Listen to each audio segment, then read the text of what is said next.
I'm over here with how are you?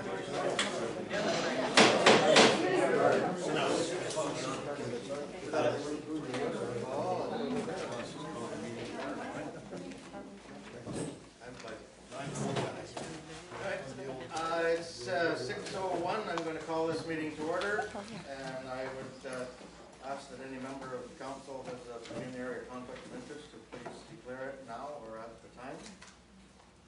And the first order of business is 6 p.m. We've asked for a public meeting to discuss possible amendments to the cash in lieu of parking requirements, and we have a report in our agenda, report 08 of 2012. So, as this is a public meeting, any comments? I guess I'm going to turn it open to those from the public here that would like to speak to the parking in lieu.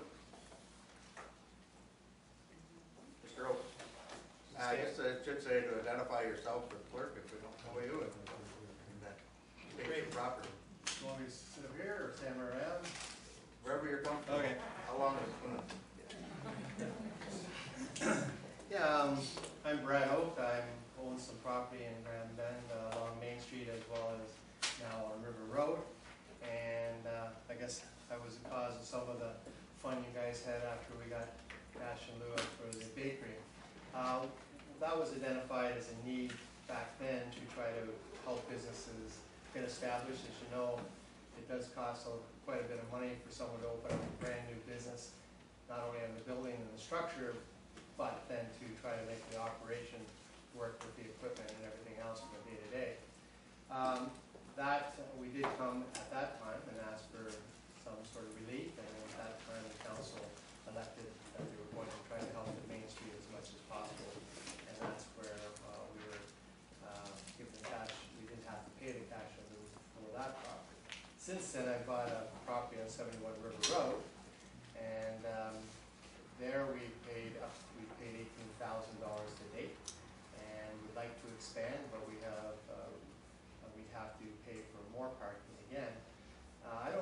Paying for the parking is not upsetting to me. I think that's a fair amount of money to pay. If you got it permanently, you don't have to pay for it twice. What we're finding is that I paid the $18,000 on River Road, and during the week it's not bad, but on weekends we have everything from trailers, boat trailers, and scuba divers, and people that are swimming on the beach, which is all fine and dandy, but they all come, the swimmers and the scuba divers and everybody come on this side, they can park all day for free, which sort of makes it a little hard for when you paid $18,000 to figure out where did that money go for the parking. When there is, I understand, a situation where if there's parking going to be allocated, even if it's a 2-hour parking maximum, that certainly would stop the people that come in and go out. I was there on Saturday and saw the scuba divers, and they have a business, scuba diving business running, not paying taxes, not from the municipality, and they have all their people come. There's 10 cars parked in there for all day free parking. Anybody that wants to park their trailer even can pay a fee for that, which I think is fair. But what about the people, the businesses like Purdy's, myself,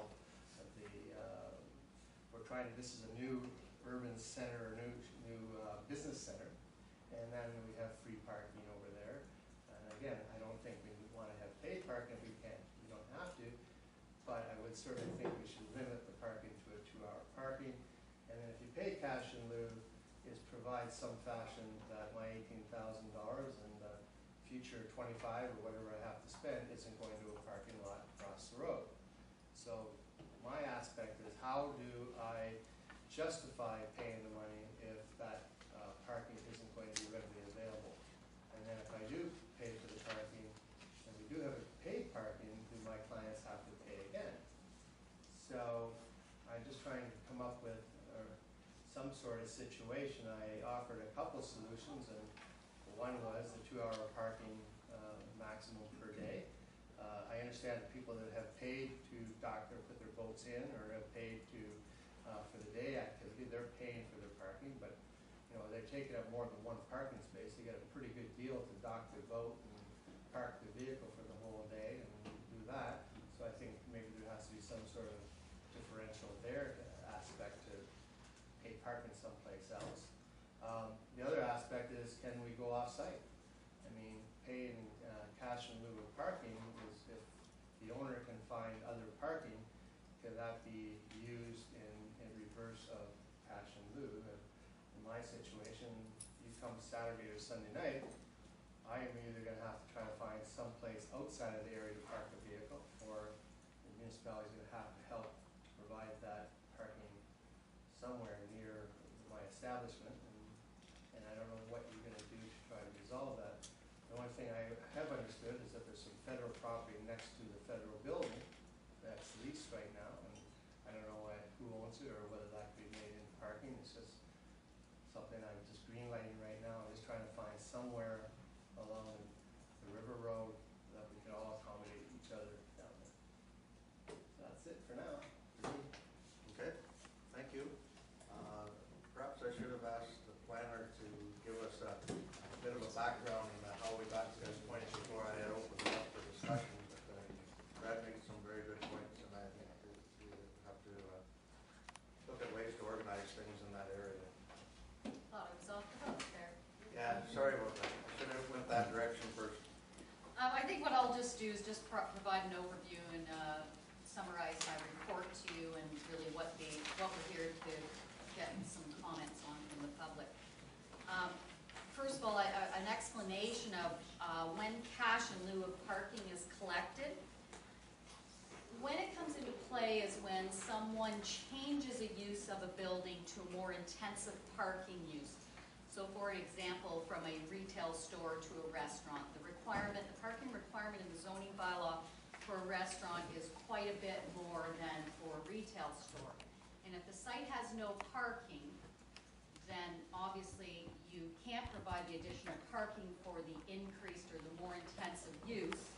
So you are required to pay cash in lieu of parking for the difference between the two uses. So let's say that retail space required 10 spaces, and your restaurant requires 30. You need an additional 20 to establish that restaurant on that site. So what happens is you have to apply to the Committee of Adjustment for a minor variance first, because it's contrary to the bylaw and uses can't be established that don't comply with the zoning bylaw. The Committee of Adjustment in all of their decisions requires cash in if they decide it's appropriate. The variance is appropriate. They put a condition on their approval that says you must pay cash in lieu of parking. Now, currently we only have 2 cash in lieu of parking fees. One in Grand Bend, which is $1,000 a space, and one in Forest, which is $200 a space.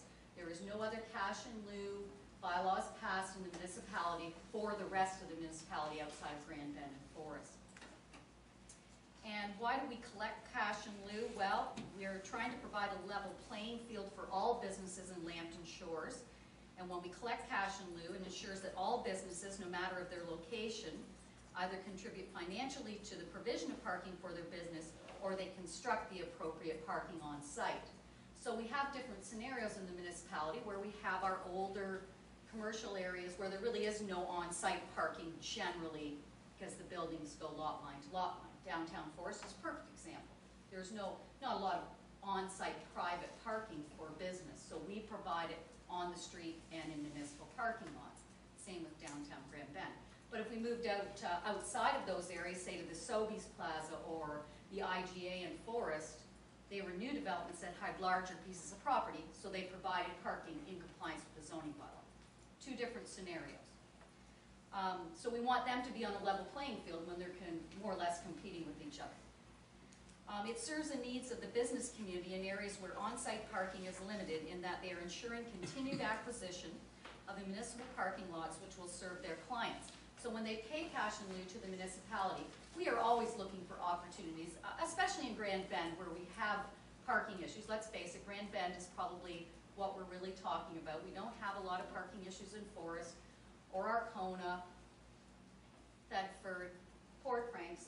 Parking issues really don't come to light. It's in Grand